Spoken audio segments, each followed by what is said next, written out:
Hello hello everyone, আমি সুচেতা। আমার আরও একটা নতুন ভ্লগে সবাইকে ওয়েলকাম। আজকে বৃহস্পতিবার, সকাল এখন 5:30।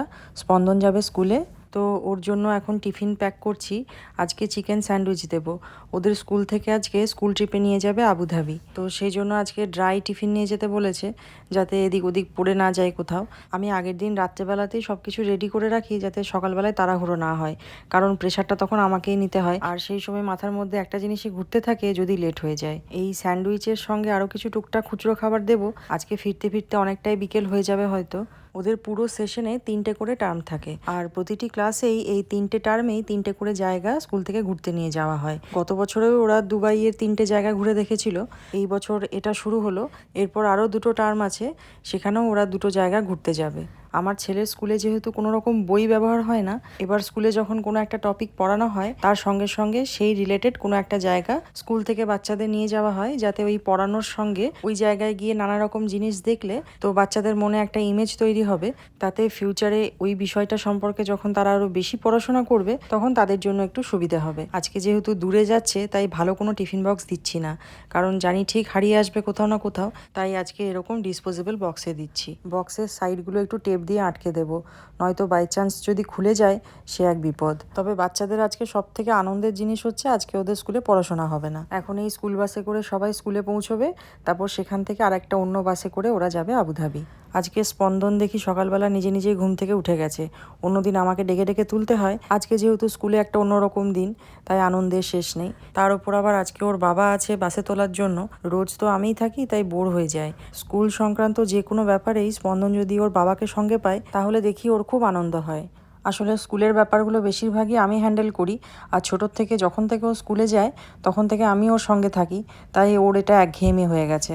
এখন ওকে স্কুল বাসে তুলে দিয়ে আমরা যাব মর্নিং ওয়াকে। আর আজকে 3জনেই এক টাইমে বেরিয়ে গেছি। অন্যদিন একটু আগে পরে হয়ে যায় বেরোনোটা, তাই স্পন্দন এইভাবে সকালবেলা ওর বাবাকে খুব একটা পায় না। আর আজকে সেই কারণে স্পন্দনের ওর বাবার সঙ্গে গল্পই শেষ হচ্ছে না। বাসের দরজাতে উঠতে উঠতে বাবার সঙ্গে বকবক করে গেল। এখন এসছি ওই বাড়ির কাছে যে পার্কটা আছে সেখানে। এখন সকাল 6:30 7টাতেই এত খাঁখা রোদ, আর রোদটা ভীষণ গায়ে লাগে, তাই এই কয়েকদিন হলো পার্কেই আসছি। আসলে অন্যদিন ওই বুর্জ খালিফার ওই সাইডটাতে যাই, কিন্তু ওদিকটায় ভীষণ রোদটা গায়ে লাগে। আর এই পার্কটা যেহেতু ছায়া থাকে, সেজন্য এখানে থাকতেই বেশি ভালো লাগে। এখন আমাদের বিল্ডিংয়ে জিম আছে, আগে খুবই যেতাম সেখানে, কিন্তু ওই গিয়ে পরে অনেকক্ষণ দাঁড়িয়ে থাকতে হয়, কে কখন ছাড়বে তারপরে সেটা আমি পাবো, তখন ওই মুডটাই নষ্ট হয়ে যায়। তার চেয়ে এই ঢের ভালো, বাইরের খোলামেলা পরিবেশ, চারিদিকে সবুজ, মনটাও ভালো হয়ে যায়।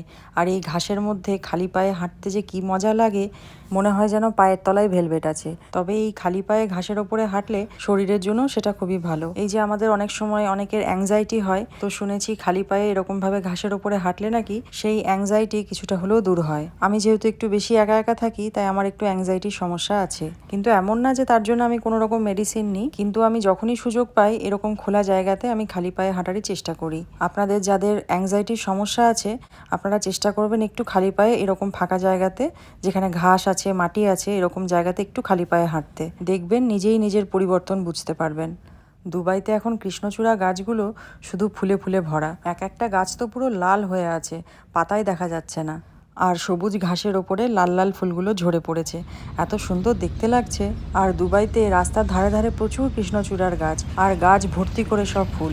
বরং আজকাল দেশেই আমি কৃষ্ণচূড়া গাছ সেভাবে দেখতে পাই না। চলুন এখন বাড়ি ফিরি।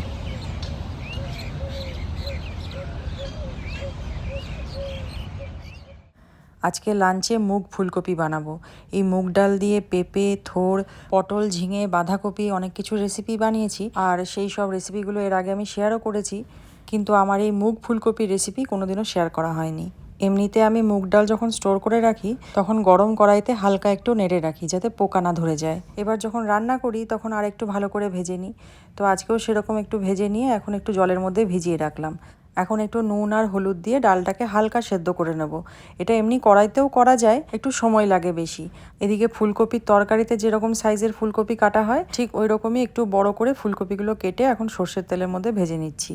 এখন ফুলকপিগুলো তুলে রেখে ওই তেলের মধ্যে দিয়ে দিলাম গোটা গরম মশলা, টমেটো, একটু আদা বাটা, আর গোটা জিরে ফোড়নটা আমি আগে দিতে ভুলে গেছিলাম, তাই এখন একটু সাইড করে দিয়ে দিচ্ছি। এই রান্নাটা কিন্তু নিরামিষেই খেতে বেশি ভালো লাগে। আর এই রান্নাটায় আপনারা চাইলে আলুও ব্যবহার করতে পারেন। আমরা প্রতিদিনের রান্নায় আলুটা একটু কমই খাই, তবে একঘেয়ে ওই ফুলকপির তরকারি বা ফুলকপি আলু মাছের ঝোল না খেয়ে এই রান্নাটা একবার খেয়ে দেখতে পারেন, খুব ভালো হয় খেতে। এখন মশলাটাকে ভেজে নিয়েছি, তারপর একটু হলুদ দিয়ে দিলাম।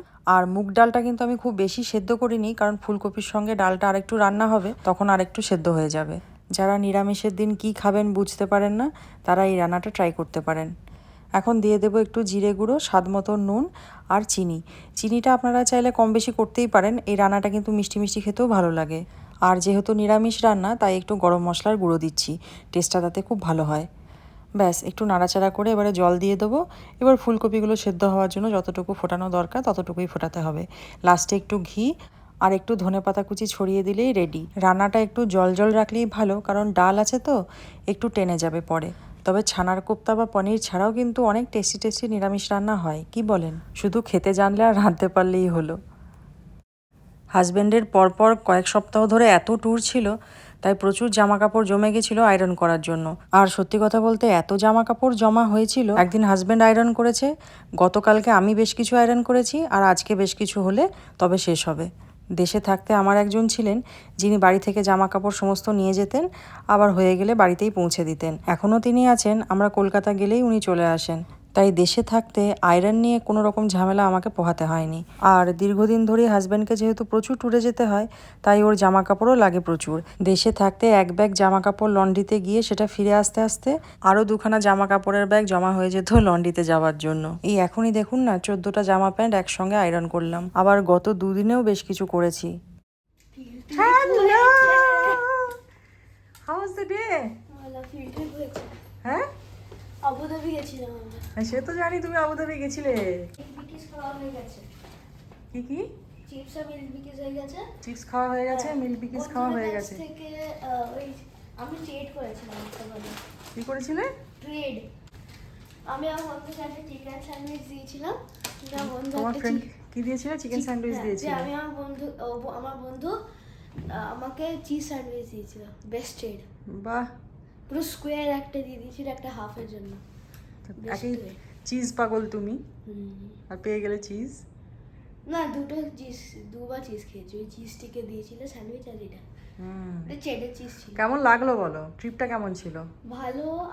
চলুন, এখন তো ওর অনেক কথাই জমে আছে, সে সব কিছু শুনতে হবে, তার সঙ্গে একটু খেতেও দিতে হবে। আজকের ভিডিওটা এখানেই শেষ করছি। যদি ভালো লেগে থাকে ছোট্ট একটা লাইক করে দেবেন। দেখা হবে খুব তাড়াতাড়ি পরের আরেকটা নতুন ব্লগে।